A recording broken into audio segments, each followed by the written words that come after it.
Olá, bem-vindos a mais um episódio do podcast da Dor para a Cor. Sou Renata Guimarães e quero pedir para vocês ficarem comigo até o final desse episódio importante, tá bom? Quem me segue no YouTube, não esqueça de ativar o sininho das notificações para os conteúdos novos. Quem quiser me acompanhar também no Instagram, meu arroba é da Dor para a Cor e o arroba Renata Guimarães.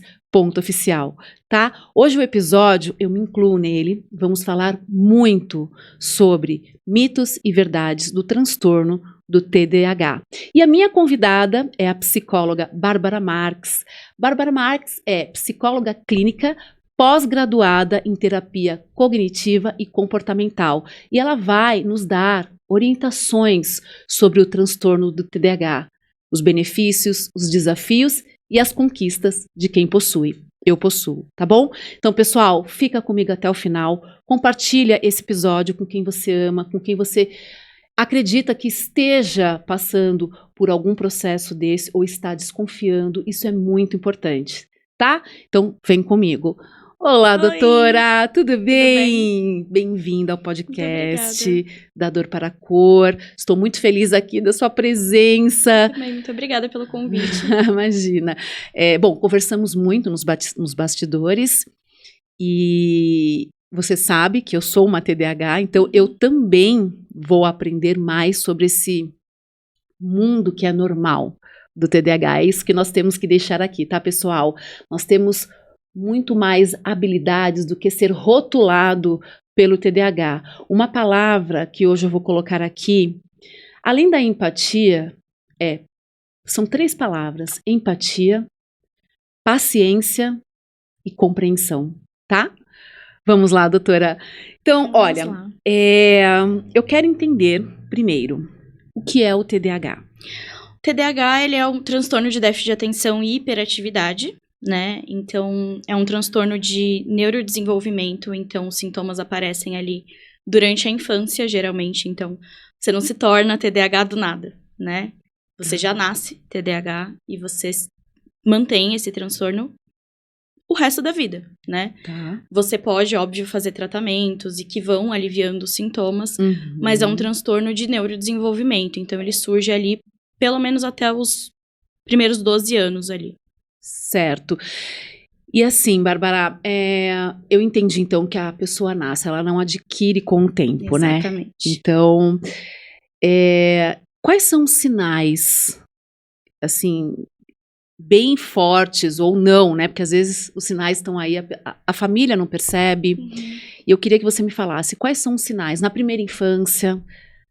Qual seria os sinais importantes para as pessoas ficarem atentas? Se desconfiam, fazer um tratamento, procurar, né, a ajuda correta e seguir um tratamento correto. Então, como eu falei, é déficit de atenção e hiperatividade. Então, é importante a gente pontuar aqui que não é nenhuma das coisas isoladas, né? Tá. Então, uma criança mais desatenta, ela pode ter, por exemplo, um TDA, né? Isso. Agora, uma pessoa mais hiperativa, ela pode ter um outro transtorno relacionado à hiperatividade. O TDAH, ele é o déficit de atenção, a hiperatividade e a impulsividade, Tá. né? Então, como você falou de sintomas, a gente tem os 3 principais, né? Que é a desatenção, a falta de atenção, falta de concentração, esquecimentos. Nossa, né? muito. A hiperatividade, que seria a inquietação, que na parte da infância é mais uma inquietação motora, então é aquela criança que fica batendo na mesa, aquela criança que não consegue ficar sentada, focando numa atividade. E na fase adulta é algo mais interno. Então, são pensamentos muito acelerados. Sim. São aquela ansiedade, né? Que muitas vezes até é confundido com uma ansiedade. Sim. Mas é diferente por conta da impulsividade também, né? É isso que você falou, eu me identifico total. Porque eu lembro que na minha primeira infância, quando eu digo primeira infância até uns 10, 12 anos, eu tinha muita dificuldade de aprender, sabe? No processo da escola, eu hoje, com a maturidade e conhecimento que eu tenho em cima dos diagnósticos, né, que eu consegui entender, dos exames, que eu tenho um tempo diferente. né? E isso me pegou muito na escola. Eu perdi muitos anos da escola. Eu perdi 3 anos na escola. E até entender isso, eu achava que era distração minha. Que era algo que não era um transtorno, e sim algo pontual, porque eu não estava, satisfeita na hora, não queria, mas eu não conseguia focar. E quando eu focava, eu não conseguia absorver, né, decodificar a informação e entender. Eu tinha muita dificuldade de passar para o papel. Uhum. Então, hoje, como que impacta uma criança na vida pessoal, numa escola, no futuro profissional que tem o TDAH? Lembrando, gente, que o TDAH, nós vamos falar aqui, ele tem que ser diagnosticado, tem um processo para isso, porque hoje as pessoas estão confundindo uma criança ativa, hiperativa, com TDAH, e não, tá? Precisa ter o diagnóstico correto e um tratamento correto. Como que é esse impacto? Acho que, primeiro, como você falou do diagnóstico, é muito importante eu falar aqui que precisa ter uma avaliação neuropsicológica envolvida, né? Então, Sim. Procurar um profissional, um psicólogo, um psiquiatra, mas eu sempre indico avaliação neuropsicológica, né? Que são uma bateria ali de exames, de testes, que o psicólogo vai aplicar e que vai monitorar ali como que aquela criança funciona, como que investigar ali os aspectos de neurodesenvolvimento dela, aspectos cognitivos. Sim, né? Sim. Então, por mais que as pessoas se identifiquem com tudo que a gente está falando aqui hoje, eu acho que é importante buscar essa ajuda profissional para ter um diagnóstico, né? É o principal, né? Para começar, é o início, né? E em relação aos impactos que tem na infância, tem principalmente prejuízos no funcionamento social, né? Então, são crianças ali que, por serem mais hiperativas, têm um pouco de dificuldade até na socialização, porque são muito explosivas e os coleguinhas não querem ficar perto, ou sofrem bullying porque não entendem o que ela tá passando, né? Eu sei bem. Fora as questões que você falou, né? Então, a dificuldade de aprendizado, que muitas vezes os professores não compreendem, acham que é preguiça, ou acham que o aluno não quer fazer, né? E, na verdade, não. Ele tem uma dificuldade de focar, tem uma dificuldade de conseguir compreender aquilo, né? Sim. E acho também importante pontuar aqui que não é uma dificuldade intelectual, né? Então, não é porque a pessoa não sabe, é porque ela não consegue absorver aquilo como você explicou, né? Então, muita gente tem esse preconceito porque as pessoas acham que é uma questão de conhecimento, e não é. É uma questão de saber colocar aquilo em prática. Exatamente, né? A dificuldade, né? Eu passei por muitas situações, bullying mesmo, sabe? Falando assim, a Renata é muito distraída. E o TDAH, pelo menos eu falo por mim, ele é muito movido à emoção. Sim. Como você falou, ele é explosivo, ele é intenso, ele é impulsivo. Por quê? Porque ele não consegue focar e raciocinar. E eu tenho muito essa dificuldade. Eu faço tratamento, mas isso me prejudicou, Bárbara, muito na minha trajetória. Eu tenho as minhas conquistas e eu quero falar, e vou falar aqui. Mas é importante você estar aqui hoje justamente para as pessoas entenderem e saberem lidar com o TDAH, né? Porque nós sofremos, porque a socialização, eu sou uma pessoa social, mas eu vejo que as pessoas me olham assim, tipo, nossa, ela não entendeu o que a gente falou. Eu sofri muito em trabalho, e assim, um bordão que tinha no meu trabalho é assim, a Renata, quando fizer sentido para ela vira um trator, mas até fazer o sentido... Entende? Então, isso me deixava muito, muito, assim, é um desafio. Aí eu quero perguntar para você. Hoje, você, sendo profissional e atendendo pessoas, você atende, né, crianças e tal. Quais são os maiores desafios de um TDAH na vida? Hoje em dia, eu percebo que, principalmente na vida adulta, é isso que você está falando, né? É dificuldade, talvez, no trabalho, né? Então, são pessoas que sofrem esse preconceito no ambiente de trabalho, que às vezes, pela impulsividade, acabam gerando conflitos nos seus relacionamentos ali interpessoais. Então, conflitos em relações amorosas, em relações familiares, em relações de trabalho, né? São pessoas que têm uma dificuldade de manter atividades a longo prazo também. Sim. Né? Isso é um dos sintomas. Sim. Porque o que acontece? O TDAH, ele tem essa falha de desenvolver essa inibição de impulsos, né? Então, tudo que é impulso distrai ele, né? Então, um pensamento, às vezes, acaba distraindo ele da atividade que ele tá fazendo. E ele tem essa dificuldade de memória de trabalho também, que é aquela memória mais a curto prazo, né? Então, ele tá fazendo uma coisa, ele esquece o que ele tava fazendo e ele vai ter dificuldade de retomar para fazer aquilo. Sim, né? Sim. Então, isso gera prejuízos no ambiente de trabalho, isso gera prejuízos no ambiente acadêmico, como a gente estava falando, né? Não só na escola, mas também na faculdade, na vida adulta. A gente também pode pontuar aqui a questão da regulação emocional, né? Como você falou, as emoções são muito intensas. Né? E eles têm muita dificuldade de lidar com essas emoções, né? Parece que tudo é muito intenso. E tudo tem que ser resolvido imediato. Então, não tem esse tempo de parar, pensar e agir. Respirar, né? É tudo, assim, você falou exatamente isso. Somos imediatistas. A gente quer resolver na hora, porque o pensamento é muito acelerado. É muito acelerado.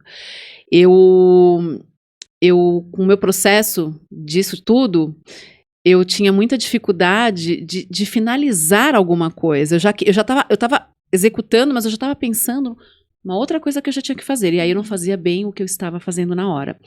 E aí eu quero perguntar para você assim, na escola, eu sei porque a dificuldade começa na escola. E a lição de casa começa dentro de casa. Exatamente. Né, Bárbara? Quais são hoje, vamos falar, de direitos da criança na escola, né? Os pais dentro de casa, como nós falamos aqui sobre os sinais, mas às vezes, geralmente, né, Bárbara? Os pais não querem assumir que tem um filho com TDAH e tá tudo bem. Mas eu acho que é mais difícil para os pais assumirem, aceitarem e procurar um tratamento correto, porque enquanto não procura, não assume, não procura, aquela vida, ela tá sofrendo, porque, gente, é exaustivo isso. Eu sofro diariamente, isso que eu faço tratamento, mas às vezes eu me saboto muito. Então, assim, quais são os direitos da criança na escola? Quais são existe um suporte. Casa, escola e o profissional. Fala para mim. Que bom que você falou isso, porque é a maior dificuldade que eu tenho no tratamento de crianças com TDAH, né? Essa questão de orientação parental. Tá. Porque eu preciso fazer um trabalho conjunto com os pais também, né? Sim. Eu geralmente gosto de fazer, como você falou, o trabalho com a escola e com os pais. Então, entender como é o funcionamento daquela criança na escola, entender como é o funcionamento daquele ambiente de casa e passar algumas orientações, né? E principalmente nas orientações, eu sempre falo para os pais, é tão difícil para o filho de vocês quanto é para vocês. Né? Então. Ele tá tentando fazer o melhor que ele pode com os recursos que ele tem. Sim. Né? E os pais também. Também, exatamente. Eu acho que o primeiro passo é os pais também procurarem a terapia para conseguirem administrar as próprias emoções e as emoções do filho. Porque não tem como a gente ensinar para uma criança autocontrole se a gente não tem autocontrole. Exatamente. Né? Então, eu sempre falo para os pais, sempre indico terapia para os pais, até para entender melhor o diagnóstico da criança. E saber lidar, né? Exatamente. Saber lidar. Né? Porque já aconteceu, Bárbara, de você atender uma criança, passar essas informações para os pais procurarem e verem, putz, também tenho TDAH. Até porque é um transtorno que tem a origem dele ali, a grande maioria genética. Né? Então, geralmente é comum ter o pai ou a mãe, ou alguém na família, né? Não precisa ser pai e mãe. É genético. É genético e sempre tem alguém na família. Se for investigar, sempre tem. É porque, infelizmente, antes isso não era tão divulgado, né? Então, isso... E assim... Quando é criança, tem os prejuízos ali na escola, mas quando é adulto, ela vai aprendendo a lidar com aquilo. Ela vai se moldando, Ela vai né? se moldando. Ela cria uma blindagem e vai se moldando. Ela vai aprendendo a lidar com aqueles comportamentos, vai desenvolvendo outras estratégias, outros comportamentos disfuncionais, né? Então, fica mais difícil o diagnóstico tardio. Por isso que é importante estar sempre atento a esses sinais. Sim. Na infância. Na infância. Né? Porque depois da vida adulta, existe sim o diagnóstico, né? Mas o quanto antes for feito esse diagnóstico, melhor vai ser a qualidade de vida desse paciente. Você falou em qualidade de vida, né? Eu tive um diagnóstico tardio, mas ainda bem que eu consegui. Eu sempre desconfiei, sabe? Uhum. E quando eu descobri, eu já era mãe. Então, o TDAH, ele me dificultou muito na maternidade. Porque o emocional é um looping, né? E aí eu sabia, assim, bom, eu tenho um dia que eu tenho que seguir. Mas e para seguir esse dia, sabe? A ansiedade, né? O pensamento acelerado. Que nem eu falo com as pessoas, eu tô falando com você aqui. Eu tô entendendo o que você tá falando, mas ao mesmo tempo a minha mente tá assim, daqui a pouco você já vai ter que perguntar outra coisa para ela. E eu fico assim, calma, Renata, deixa eu prestar atenção o que ela tá falando. Eu sei que eu tenho... Eu fico nesse conflito, sabe? E com a maternidade, aí eu falei, não, gente, eu tenho um problema.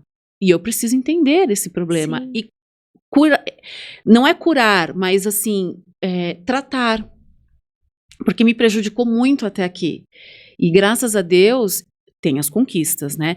E uma coisa que eu quero também, que eu acho que tem muito a ver, é assim, uma criança que ainda não tem um diagnóstico do TDAH, o emocional, dentro de casa, como que é essa relação de pais?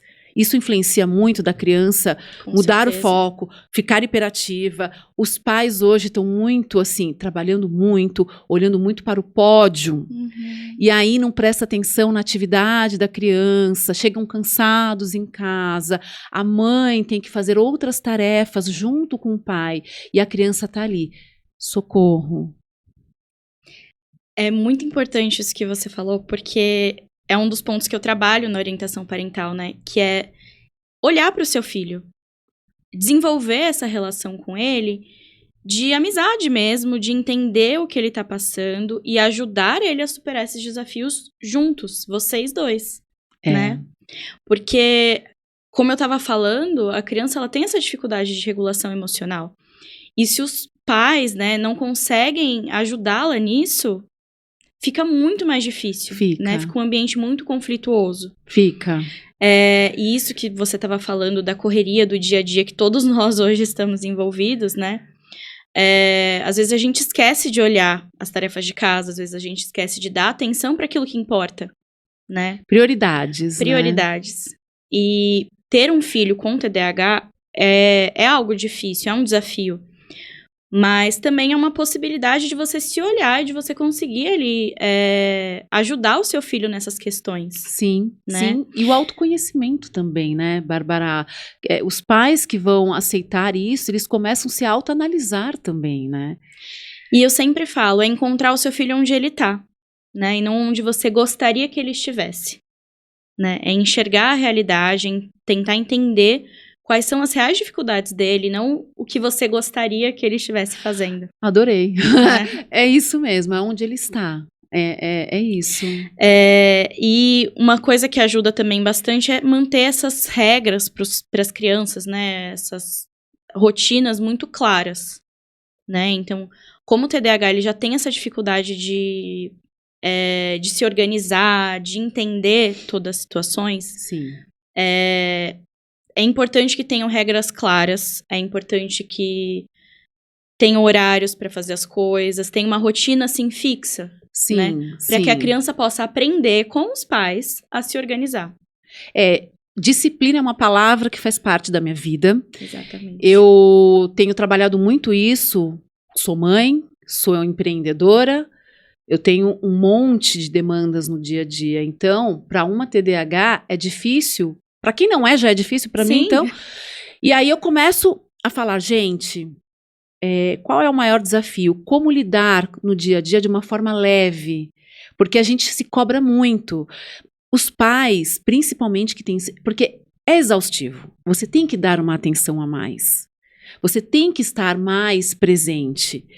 Entendeu? Então, assim, acaba sendo exaustivo, mas como tornar isso mais leve, passar por esse desafio, isso é tão importante. Gente, o amor, eu sempre falo, o amor é a chave de tudo. Quando você ama aquela vida, você abraça a causa.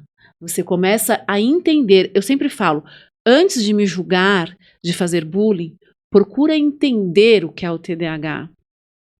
Porque é um sofrimento. Sim. É um sofrimento interno, é um sofrimento externo.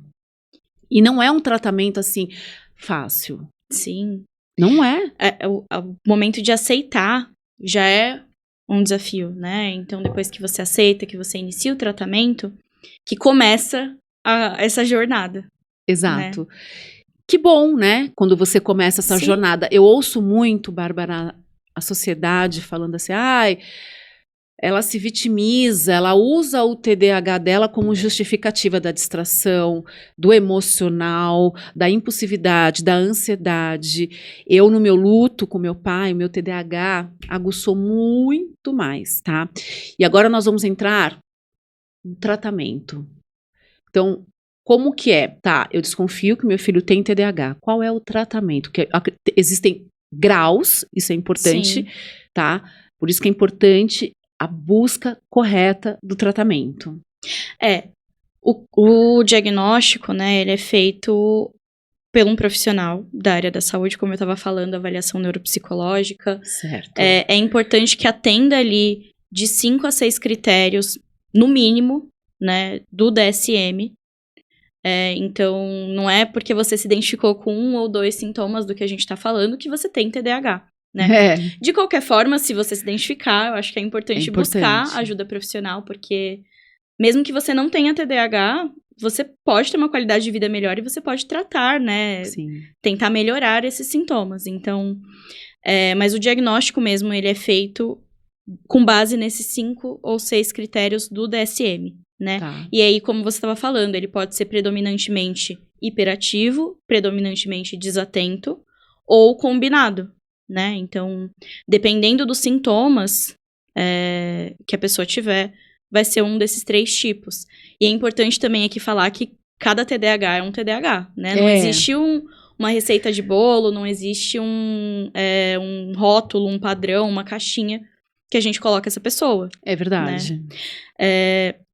Mas em relação ao tratamento, o principal eu acho que é a medicação, né? Porque o TDAH ele tem um desequilíbrio neuroquímico mesmo no cérebro. E é importante a gente corrigir essa questão química, né? Então, tem medicações, por exemplo, a Ritalina, o Concerta, o Atento, enfim, tem várias. E é importante que seja feito junto com a terapia, né? Sim, sim. A abordagem que eu trabalho, que é a terapia cognitivo-comportamental, é uma das que tem mais resultados para transtorno de déficit de atenção e hiperatividade. Então, a gente vai trabalhar ali estratégias comportamentais, algumas estratégias cognitivas, para que a pessoa ela se entenda, ela entenda o padrão de funcionamento que ela tem, ela entenda os limites dela, isso é muito importante. Eu queria perguntar isso, Né? É muito importante que ela entenda os limites, que ela entenda quem ela é.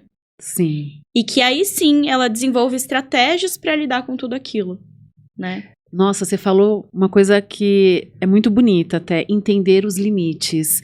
Porque o TDAH, falo por mim, ele quer agradar o outro. Ele quer ser aceito. E às vezes, nessa de ser aceito, ele esquece dele. E aí os conflitos emocionais, tipo assim, mas por que o outro não me aceita do jeito que... Eu aceito o outro, por que o outro não me aceita? Eu aceito o outro com os defeitos dele. E hoje eu trabalho muito o meu limite. É cuidar de mim. Exatamente. É me entender, sabe? Tipo, tá, eu tenho... assumir, gente. Assumir quem você é. Preciso ter coragem. Mas a partir do momento que você assume e você trata... você tem uma base forte. E eu sinto isso, sabe? É uma libertação. É uma transformação. Sim. E isso eu acho que para qualquer pessoa, até para quem não tem um diagnóstico, para quem não tem um transtorno, ou para quem tem outros transtornos. Você entender o seu limite, você entender quem você é muito importante para você conseguir lidar com a vida, né? Então, reconhecer as suas habilidades, reconhecer as suas fraquezas, reconhecer os seus limites, né? Tudo isso é muito importante. E na terapia a gente trabalha muito isso, né? E acho que uma outra coisa que você estava falando em relação à orientação parental que eu dou é entender o seu filho e validá-lo. Porque um dos sintomas também que acabam surgindo do TDAH é essa baixa autoestima. Né? Nossa, porque demais, Bárbara. você não é aceito, você não funciona da mesma forma, então você se sente inadequado, né? Você não se sente capaz de fazer as coisas, você acha que você é um fracasso. E tudo isso vai gerando, pode gerar um quadro depressivo, pode gerar outras questões ali. Outros transtornos, né? Outras comorbidades, né, que a gente fala. Também Então, essa questão da autoestima é muito importante ser reforçada no ambiente de casa, né? Então, é o que eu sempre falo para os pais. O seu filho, ele é bom em alguma coisa. Uhum. Pega aquilo que ele é bom e tenta transformar aquilo numa... potencializar aquilo. Potencializar. Né? Então, pegar as habilidades que ele já tem, reforçar, validar, parabenizar, né? Sim. E ajudar ele a desenvolver novas habilidades. Sim, foi o que aconteceu comigo. Eu descobri exatamente, eu falei, eu não posso me rotular, entendeu? Então, assim, o que a Renata tem de bom? A Renata tem várias habilidades boas. A Renata, sinto muito quem não me aceitar. Ok, tem todo o direito, mas agora eu sei quem eu sou. Uhum. Sofri muita baixa autoestima por causa disso. Mas o meu maior desafio hoje, Bárbara, se você me perguntar, sou eu mesma. Eu, num processo, quis entrar na faculdade de Direito. Não, porque eu vou fazer Direito, quero fazer uma faculdade. Estava encontrando uma busca para mim. Bárbara, faz pouco tempo isso. Foi o pior momento da minha vida. Sabe por quê? Ali eu falei, gente, eu nunca tirei um 10 na prova. Eu preciso de tanto esforço para estudar. Na hora da prova, minha cabeça já começa, eu não vou conseguir. E aí eu quero que você fala também isso, porque eu passei na pele. Eu acabei trancando a minha faculdade, porque eu falei, eu não vou aguentar essa pressão comigo. E hoje em dia, eu sei que você falou da lei, né? E assim, crianças que têm mais dificuldades, ou adultos, elas têm direito de fazer provas num lugar mais tranquilo, porque o barulho, o agito, é o que você falou, nós nos distraímos muito. Então, assim, eu tô focada aqui. Aí o fulano chamou a outra fulana, eu já olho pra ele, coisa que não tem nada a ver comigo. Entendeu? E eu senti isso, eu precisava fazer algo mais tranquilo à prova. E às vezes não é nem uma distração externa, né? Às vezes é uma distração interna nos seus próprios pensamentos. Exato. Né? E aí, assim, tem uma lei, eu até deixei aqui anotado, que é a 14.254, de 2021. É uma, assim, super recente. Né? Demorou, se a gente for parar né? pra pensar. Demorou. Mas é uma lei que regulamenta não só para o TDAH, mas para autismo, para outros transtornos, e que garante que aquele aluno, independente se é uma criança, se é um adulto, que ele vai ser resguardado ali, né? De que ele vai poder fazer talvez uma prova adaptada, ou fazer a prova numa sala separada, né? Que não tenha tantos distratores, né? Certo. Porque é importante também, principalmente na educação, que a gente garanta um ambiente igual para todos. A inclusão, exatamente. Né? Então é muito importante e pouquíssimo falado. É pouco, né? E assim, é o que a gente está falando, não é só sobre o TDAH. Todo mundo que tem deficiência, a inclusão, gente, ela é muito importante. Por quê?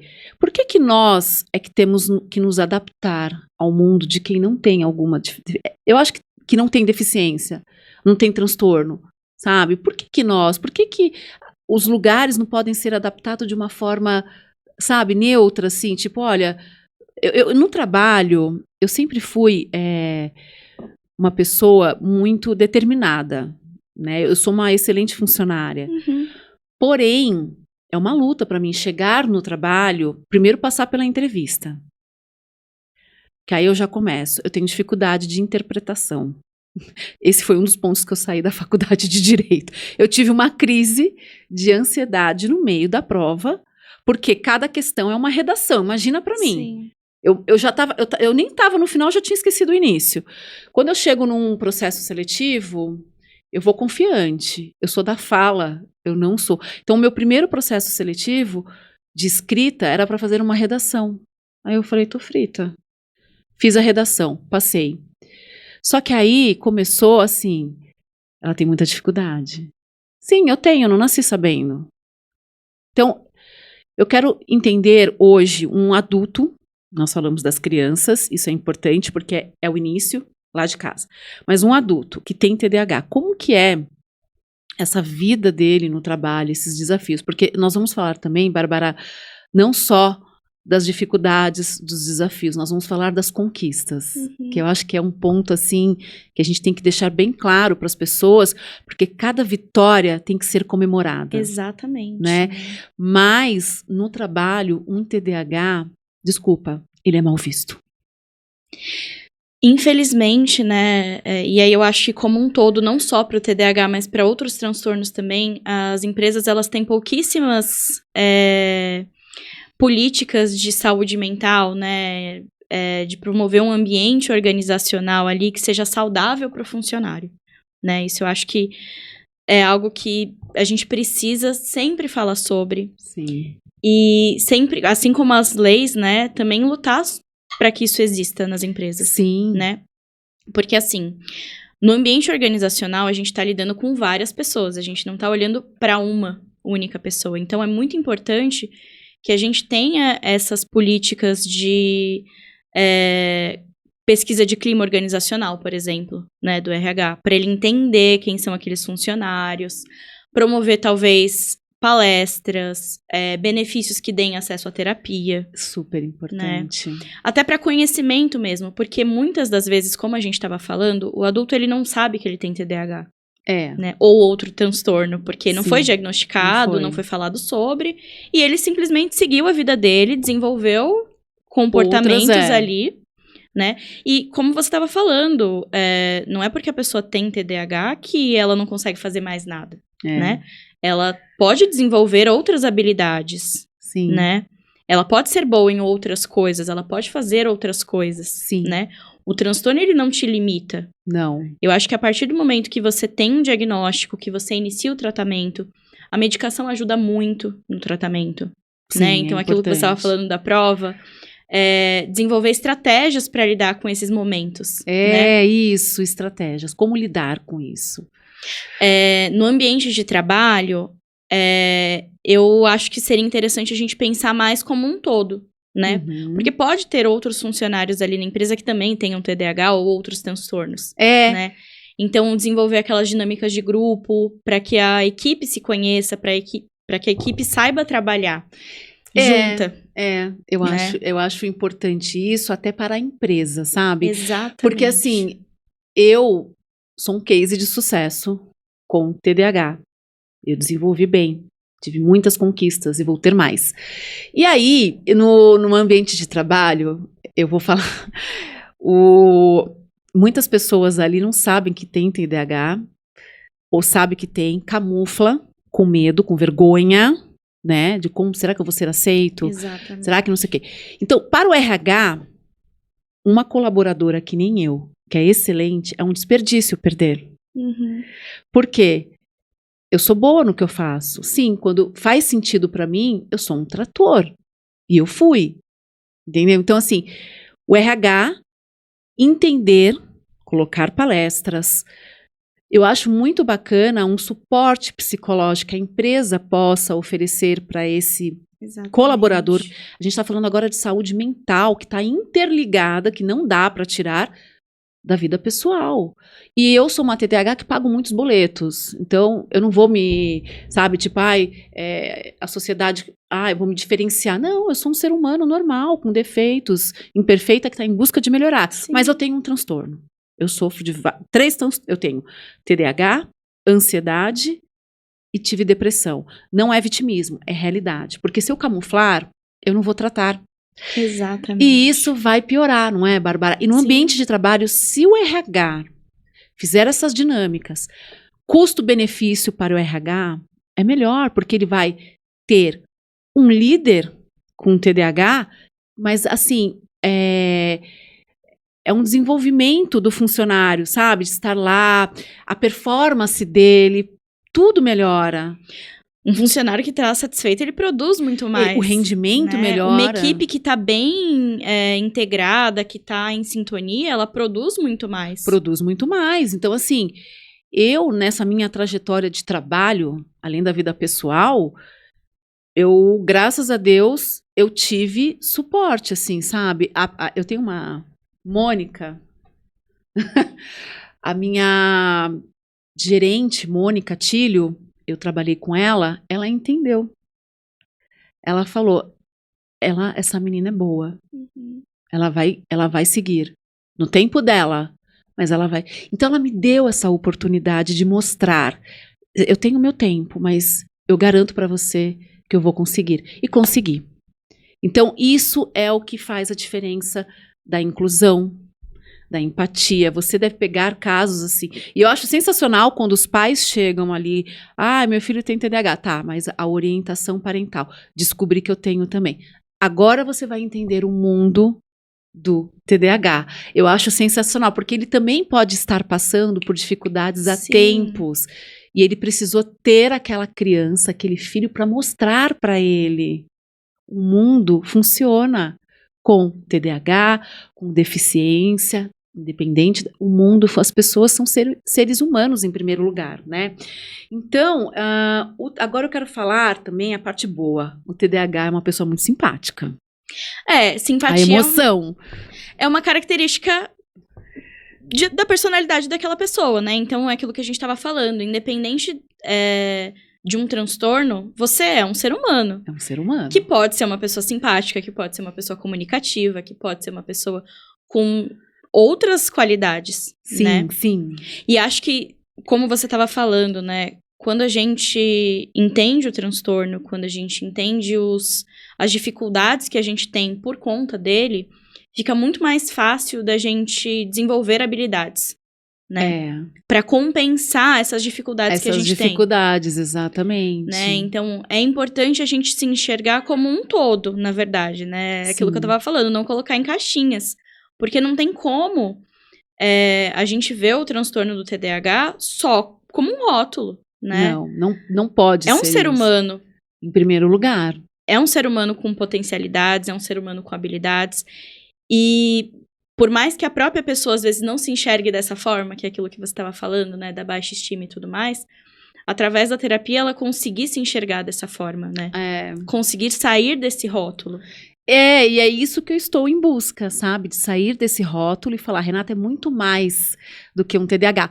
Uma coisa que eu quero perguntar para você, que não está na nossa pauta, tá? Mas eu quero perguntar, relacionamento afetivo, como que é um TDAH? Porque assim, existem 2 TDAHs em relacionamento afetivo, mas também existe o que não é, que está com como que é essa dinâmica, orientações que você deixa aqui, tá? Porque eu já ouvi relatos de casais que se separaram, infelizmente. Eu já ouvi também relatos bonitos de casais que viu a dificuldade, por exemplo, seja a mulher, a esposa ou o marido, falar, olha, eu tô vendo um problema, vamos entender? Vamos procurar ajuda juntos?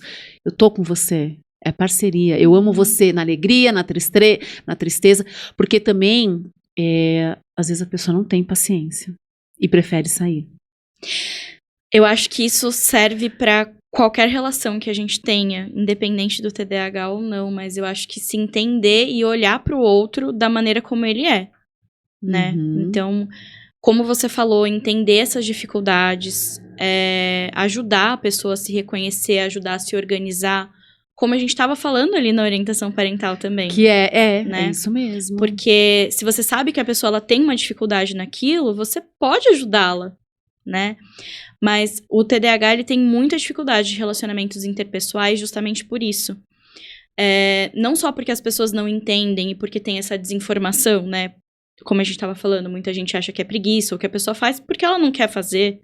E não é isso, né?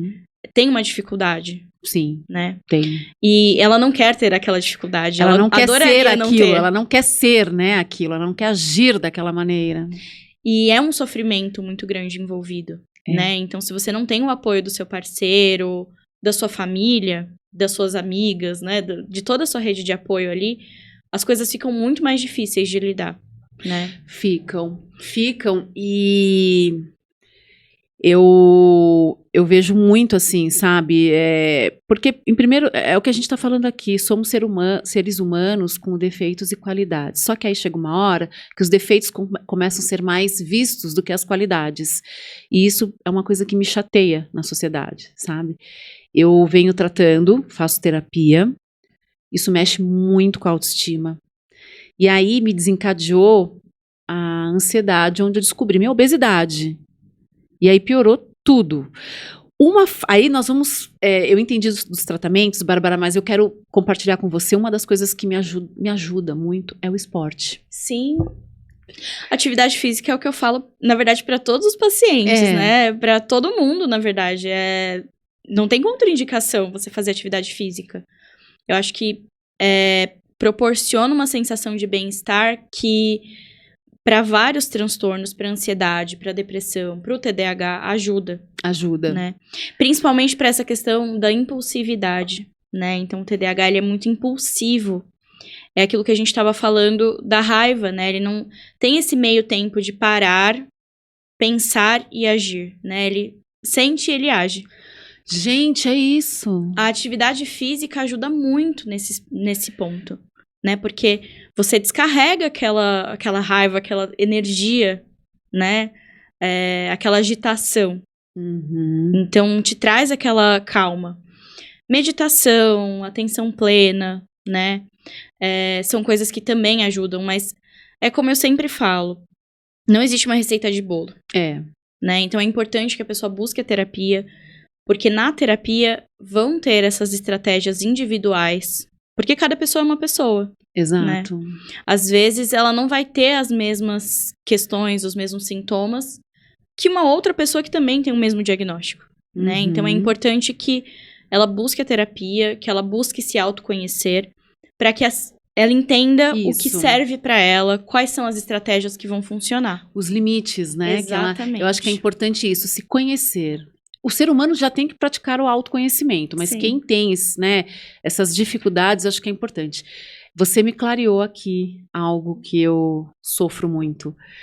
É pensar e agir. Eu não consigo pensar, raciocinar, parar e depois agir.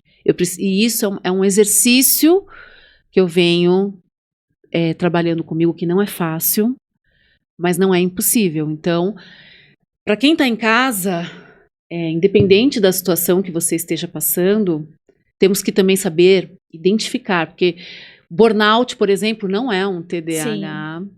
É uma exaustão emocional, um estresse causado por estresse. O TDAH, ele também pode ter um burnout. Eu tive um burnout por exaustão, por estresse. Só que aí piora o meu TDAH, tá? Então, é importante identificar, como a Bárbara aqui falou, passar com um neuropsicólogo, né? Ter todos os exames, ter os 5 pontos que através disso que vai ter o diagnóstico correto e seguir o tratamento certo. E, gente, dá para viver, dá para ter qualidade de vida, dá para se amar. Você começa a se entender, que eu acho que é o ponto principal. Eu sei até onde eu posso ir, eu sei que eu não posso fazer mais. Eu venho procurando leituras curtas, isso é uma coisa que está me ajudando. O esporte me ajuda, terapias me ajuda, comportamental. Isso para mim, assim, aqui eu tô tendo uma terapia, gente. Eu falo que o podcast não é só um bate-papo. Essa fala que você fez agora, Bárbara, te agradeço. Eu fico emocionada. Porque é isso. É pensar e agir, não parar, raciocinar e depois agir. E isso é uma coisa que a gente pode trabalhar na terapia, né? De você desenvolver esse tempo de pausa para poder raciocinar, para poder agir. Eu tenho que anotar isso, gente. Tempo de pausa. Quem não conhece isso, Bárbara, precisa conhecer. E quem conhece, é maravilhoso. Parabéns. Eu não sei o que é o tempo de pausa. E você ajudar nessa regulação emocional do paciente com TDAH, voltando no que a gente estava falando de relacionamentos, ajuda também. Porque se você tem esse tempo de pausa, nas discussões, né, nos desentendimentos que tem numa relação, seja amorosa, seja familiar, enfim, você consegue ter uma linguagem mais assertiva ali, né? Então, trabalhar a comunicação assertiva, trabalhar a escuta, trabalhar essa questão da impulsividade, de ter esse tempo de pausa, de parar, pensar para depois agir. Né? E como você estava falando, é importante... Agora, né? Não tem problema, pode anotar. E como você estava falando, é importante desenvolver essas técnicas com o paciente, porque o que funciona para Renata talvez não funcione para outro paciente com TDAH. Porque você falou, não é uma receita de bolo, né? Cada pessoa... E quem vai avaliar isso é o profissional, né? Quem vai te ajudar a aplicar essas técnicas no seu dia a dia é o profissional. Né? E agora eu quero falar uma coisa muito legal. Eu sou um case de sucesso de TDAH. Existem várias pessoas que também são. Aí, entra no Google, procura. Eu tenho certeza que vocês vão ficar impactados. Mas é possível. Sim, é possível. É possível a pessoa ter uma qualidade de vida independente do transtorno que ela tenha. Sim. Né? Eu gosto sempre de falar que a gente tá falando de ser humano. Né? A gente não tá falando de rótulos, a gente não tá falando de caixinhas ou de coisas que nos limitam. Pelo contrário, eu acho que você ter um diagnóstico, você ter conhecimento daquilo, te liberta. Me liberta e é transformador. Aí a vida começa a seguir. Exatamente. Com qualidade. Você começa a ter autoconfiança. Você começa... Uma tática boa também, que eu faço muito, que eu aprendi no meu trabalho, anotar. Sim. Sabe, eu anoto. Peraí, você vê que eu anotei agora aqui com você, né? Eu falei, peraí que eu preciso anotar. Por quê? Na minha memória, pode ser que eu esqueça, porque eu tenho a síndrome do pensamento acelerado. Sim. Então, tudo que eu passei em trabalho, isso fica a dica, eu precisei do passo a passo.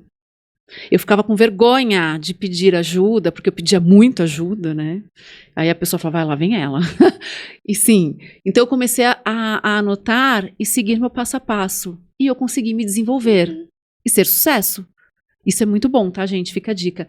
O TDAH ele tem que ter uma vida organizada, com agenda, um post-it que seja, lembrar, alarme, despertador, lembretes.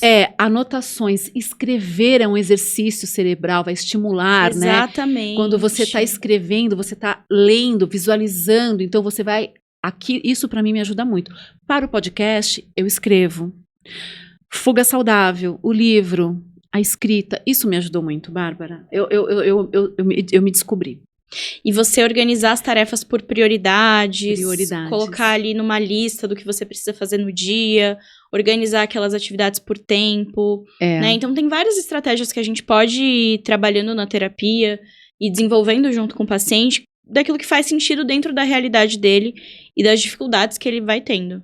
Com certeza, e é tão legal você ver as conquistas. Sim. E não é só conquistas, é vibrar, festejar, celebrar essas conquistas, porque é uma vitória tão grande. Sim. Hoje eu sigo esse cronograma e ok, se eu não consigo dar conta de tudo, mas eu vou ticando, fiz isso, eu planejo meu dia, minha semana, domingo à noite eu já vejo a minha agenda. E aí, chega no final do dia, eu consegui seguir a minha agenda de uma forma tranquila. Eu não tô com aquela exaustão emocional, física. Eu fico feliz de saber, bom, consegui hoje seguir um cronograma. Talvez não foi todo, mas eu consegui seguir de uma forma tranquila e chegar no final do dia leve. Exatamente. É tão gratificante, é tão gostoso isso. E tem altos e baixos, né, Bárbara? O ser humano é feito de altos e baixos. Então, eu acho que a mensagem que a gente deixa aqui, eu quero ler algo para vocês, que eu trouxe para você. Tá. Que fala muito sobre isso. É uma carta que eu escrevi para mim mesma. Ai, que legal! E eu quero compartilhar com você no momento que eu estava precisando escrever. Olá, quero que você saiba que ter TDAH é apenas uma parte de quem você é e não define todo o seu potencial. Você possui habilidades únicas e uma forma de ver o mundo que pode ser realmente especial. Às vezes, os desafios podem parecer grandes, mas com paciência e estratégias adequadas, é possível encontrar o seu caminho e alcançar os seus objetivos. Lembre-se de celebrar cada pequena conquista, de ser gentil consigo mesmo. Procure apoio, converse com pessoas que entendem o que você está passando e nunca hesite em buscar ajuda profissional se você precisar. Você não está sozinho. Que lindo! Eu escrevo porque... Nossa, muito, muito legal você compartilhar isso, porque é inspirador, né, para outras pessoas. E acho que não só para quem tem TDAH, mas outros transtornos, ou nem tem algum transtorno. É inspirador ler isso, né? É falar que você não está sozinho. Independente da sua dificuldade, o que eu posso te ajudar? Eu acho que um ponto legal também que o Guilherme Bara fala, ele é deficiente visual, e eu não gosto de rotular, ele é um deficiente visual, ele aceitou a doença dele que não tem cura e falou, o que eu vou fazer para ter qualidade? E aí ele fala assim, vamos construir mais pontes e não mais muros. Exatamente. Então vamos construir mais pontes, pessoal. É muito importante o amor, a empatia, a compreensão, porque a empatia você tem que perguntar, entender e compreender, tá bom? Bárbara, eu quero que você deixe uma mensagem para quem está nos assistindo agora, para te procurar. Vou deixar o arroba da Bárbara Marques aqui. Quem estiver interessado, desconfiado, né, seja com o filho ou com si próprio, procura a Bárbara, gente. É o que nós falamos aqui, um tratamento. A qualidade de vida não tem preço. Você vai falar, deveria ter feito isso antes, mas tudo tem o seu tempo certo. Deixa um recado, Bárbara.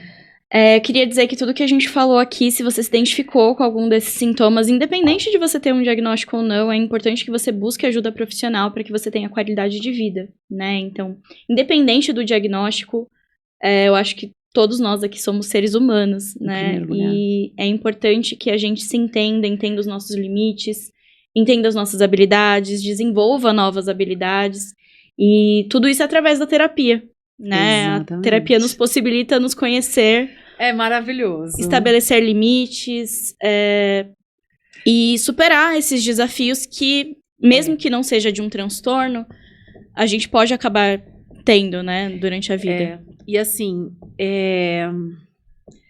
para você ter uma qualidade de vida, você precisa primeiro se dar a oportunidade, se permitir ao autoconhecimento. É um processo a longo prazo, mas é transformador. Sim. Bárbara, muito obrigada. Obrigada a você, por essa aula, por esse esclarecimento, orientações. Você é uma pessoa muito bacana. Eu imagino cada paciente que passa, cada família que você lidar, o quanto são gratos, no sentido assim, o suporte, a libertação, lidar com aquela pessoa e também falar, opa, peraí, não é só sobre ele, é sobre mim também. Tá bom? Muito obrigada. Como uma TDAH, só te agradeço por estar aqui e mostrar que a gente consegue ser um ser humano evoluído e vencer as barreiras das nossas dificuldades e ser aceito do jeito que nós somos, como qualquer outro ser humano. Obrigada. Queria te agradecer pela oportunidade, queria te parabenizar por toda a sua história de vida. É linda a sua história de superação. É lindo o quanto você conseguiu se transformar, né? E chegar até onde você chegou e vai alcançar ainda lugares muito maiores. Se entendendo, aceitando tudo isso, né? Sim. Acho que é muito inspirador te ouvir falar. Obrigada, você também. Somos, tá bom? Pessoal, muitas emoções. Eu falo que aqui é a vida como ela é, né? Compartilhe com quem você ama esse episódio. Quero agradecer você que ficou comigo até o final. Não é fácil, né, encarar os desafios do dia a dia, mas é possível numa linha correta, tá bom? Então, vamos ficar bem, se cuidar e até o próximo episódio. Fiquem com Deus. Nossa.